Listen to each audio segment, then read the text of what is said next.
பிரியமானவர்களே, இயேசு கிறிஸ்து நாமத்தினாலே உங்களை வாழ்த்தி வரவேற்கிறேன். ஒவ்வொரு நாளும் இந்த வீடியோ மூலிமா உங்களை காண்பதில் மிகுந்த மகிழ்ச்சி அடைகிறேன்.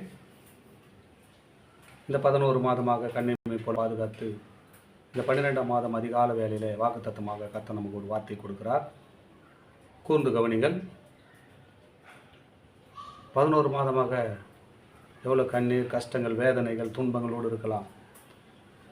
ஆண்டவர் 12ஆம் மாதத்தில் நமக்கு என்ன வாக்குத்தத்தம் கொடுத்து நம்மளை வாழ வைக்கிற தெய்வம் இயேசு.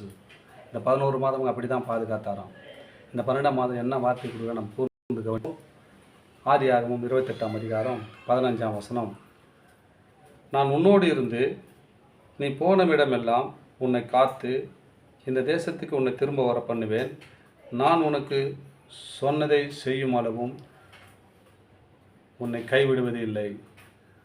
எவ்வளோ அருமையான வார்த்தை சொல்கிறார் பார்த்தீங்களா? இந்த 2024 வருஷம் தொடங்கி 11 மாதமாக நான் தான் அவங்க கூட இருந்தேன். உன்னை பாதுகாத்து வந்தேன். பிரச்சனை வரும்போது, வேதனை வரும்போது, ஆசீர்வாதமாக இருக்கும்போது கூட நான் உங்க கூட தான் இருந்தேன். நம்ம நினைக்கிறோம் ஏசு நம்மகிட்ட கைவிட்டார், நம்ம கைவிடல. ஒரு பிரச்சனை வரும்போது இல்லைங்க, அவர் நம்மள கூட தான் இருக்கிறார். நம்ம சீர்கேட்டான வழியில் போகும்போது மாட்டிக்கிறோம், அவ்வளோதான்.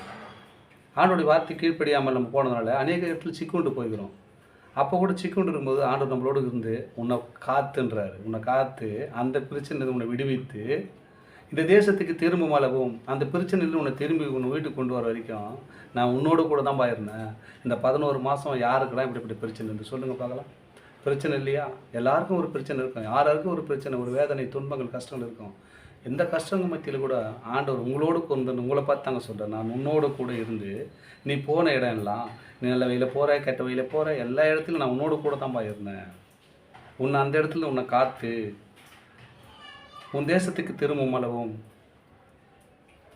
நான் சொன்னதை கைவிட மாட்டேன்பா. ஒவ்வொரு மனுஷனும் குறித்து ஆண்டு ஒரு திட்டம் வச்சுருப்பார், ஒரு தீர்மானம் வச்சுருப்பாருங்க.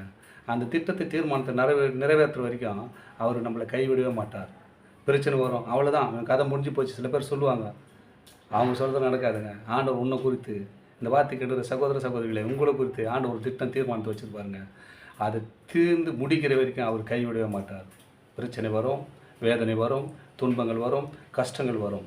எந்த விதத்தில் கவலைப்படாதீங்க. ஆண்டவர் உங்களை குறித்து ஒரு திட்டம் வச்சுருக்காருங்க. இந்த 12ஆம் மாதம், இந்த 24 வருஷம் 12ஆம் மாதத்தில் உங்களுக்கு ஆசீர்வாதமான வார்த்தை சொல்கிறேன். நான் உன்னோடு கூட இருந்து உன்னை போகும் இடமெல்லாம், எங்கெங்கெல்லாம் நீ எதுக்காக போகிற என்ன அவருக்கு தெரியுங்க. நீ போன இடமெல்லாம் நான் உன்னோடு கூட இருந்து உன்னை காத்து உன் தேசத்துக்கு திரும்ப, உன் வீட்டுக்கு திரும்பி கொண்டு வர வரைக்கும் நான் சொன்னதை செய்யும் அளவும் அதை கைவிடவே மாட்டேன்பா. நான் உன்னை வச்சு ஒரு தீர்மானம் வச்சுக்கிறேன், உன்னை குறித்து ஒரு திட்டம் வச்சுக்கிறேன். தாய் தகப்பன் ஒரு திட்டம் வைப்பாங்க, சகோதரன் திட்டம் வைப்பாங்க. அந்த திட்டம் இல்லைங்க, ஆண்டவர் உங்களை குறித்து ஒரு திட்டம் வச்சுக்கிறார்.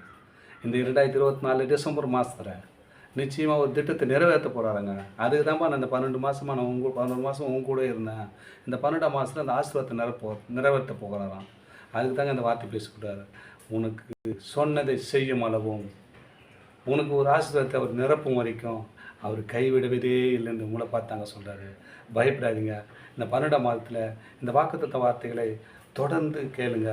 ஆண்டவர் உங்களை ஆசீர்வதிப்பார். அவர் பலிக்கு பெருக உதவி செய்வார். அவர் உங்களோட கூட தான் இருக்கிறாராம்.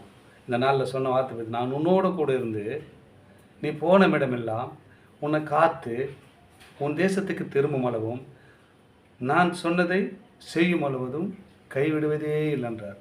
கைவிடவே மாட்டார். உங்களை வச்சு உங்களை பாதுகாத்து உயர்ந்தமான இடத்துல வைக்க போகிறாருங்க. பயப்படாதீங்க. ஆசீர்வாதத்தை பெற்றுக்கொள்ளுங்க. அன்போடு வாழுங்க. ஜெபிக்கலாமா? எங்கள் அன்பின் பரலோக பிதாவே, இயேசு கிறிஸ்து நாமத்தினாலே உன் சமூக தகப்பனே, இந்த 12ஆம் மாதம் வாக்குத்தத்தமாக எங்களுக்கு கொடுத்த இந்த வார்த்தைக்காக நன்றி ஆண்டவரே. நான் உன்னோடு கூட இருக்கிறேன்னு சொல்லி ஆண்டவரே, இந்த வீடியோ பார்த்துருக்கிற பிள்ளைகள் மத்தியில் நீ இருங்கப்பா.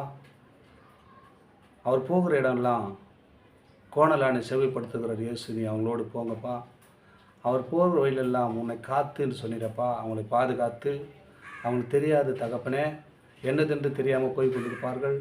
அதுக்கு தான் ஆண்டு நான் உன்னோடு கூட இருந்து உன்னை தற்காத்து, உன்னை பாதுகாத்து, நீ போன இடம்லாம் உன்னோட கூட இருப்பேன்னு சொல்லிடப்பா. அவங்களோடு இருந்து ஆண்டவரே நீ சொன்னதை அந்த தேசத்துக்கு திரும்ப வர பண்ணி, அவங்க குடும்பத்தில் ஆசீர்வாதத்தை பெருக பண்ணி, ஆண்டவரே நீ சொன்னதை, அவர்கள் இருக்கிற ஆசீர்வாதத்தை யாரும் தடை பண்ணாதபடிக்கு என்ன பண்ணுங்க ஆண்டவரே, அவங்கள ஆசீர்வாதத்தை கைவிடாதபடிக்கு அவர்கள் எந்தெந்த நிலைமையெல்லாம் கைவிடப்பட்ட நிலைமையில் இருக்கிறார்கள் என்று நீர் அறிந்திருக்கிறீர்.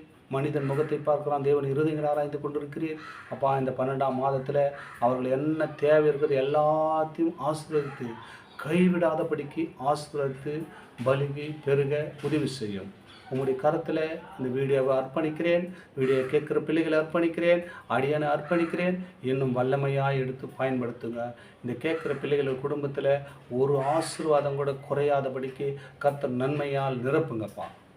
நீ சொன்னீரப்பா, செய்வீர், கைவிடுவதில் என்று, உன்னை விட்டு விலகுவதில் என்று சொல்லியிருக்கிற ஆண்டவரே. இந்த பிள்ளைகளுக்கு மத்தியில், அந்த குடும்பத்தில், வேலை ஸ்தலத்தில் என்னென்ன குறைபாடாக இருக்கிறார்களோ அதெல்லாம் நான் செய்யும் தீர்வு மட்டும் நான் சொன்னதை செய்யும் அளவும் கைவிடுவதில் சொன்னீரப்பா. அப்பா, அவங்களுக்கு வச்சிருந்த திட்டத்தை இந்த 12ஆம் மாதத்தை நிறைவேற்றி ஆசீர்வதிக்கும்படியாக நான் சொல்லிக்கிறேன். ஆமேன், ஆமேன். God bless you.